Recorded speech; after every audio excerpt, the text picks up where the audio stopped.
1, il est 6h48.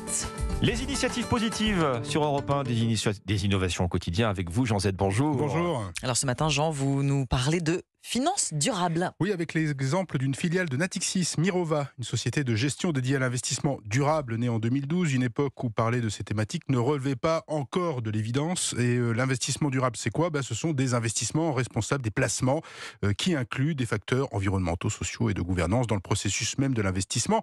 Le but est d'associer la performance financière aux enjeux RSE. Alors Mirova propose à ses clients particuliers et institutionnels d'investir dans différentes classes d'actifs qui permettent justement de financer des projets d'entreprises répondant aux enjeux du développement durable. Est-ce que vous avez des exemples de cette finance durable ? Oui, alors récemment, par exemple, le fonds de dotation Mirova a lancé un appel à projets visant à soutenir des initiatives porteuses d'impact pour la préservation des forêts, la transformation des pratiques agricoles, dans un monde, il faut le dire, marqué par les épisodes de sécheresse et l'érosion de la biodiversité.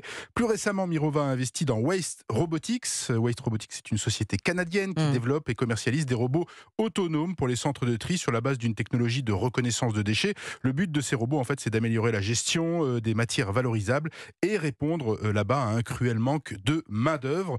Mais cela peut être également un PER, tout simplement un plan d'épargne retraite, comme celui lancé récemment par UMR et Mirova, un PER tourné vers l'investissement à impact. Quels sont les secteurs ciblés en priorité ? Alors, la ville durable, l'économie circulaire, la gestion des ressources naturelles, l'agro-agritech, l'agriculture tout simplement, Oui, version techno, et bien entendu, les énergies propres, mais ça, tout le monde court après. Oui. L'une des singularités de Mirova, vous l'avez entendu, c'est que si l'Europe est au cœur de ses objectifs, des marchés comme les États-Unis, le Canada ou Israël ne sont pas exclus de son champ d'investissement. Alors, Jean Z, comment cette finance verte peut-elle à la fois contribuer au développement durable et à la croissance des entreprises ? C'est toute la problématique de cette finance dite verte, c'est bien les couleurs, mais enfin quand même, ça s'appelle le greenwashing. En façade, on se montre soucieux de l'environnement ou de l'éthique en entreprise, et dans les coulisses, on finance des projets qui n'ont rien de durable en réalité.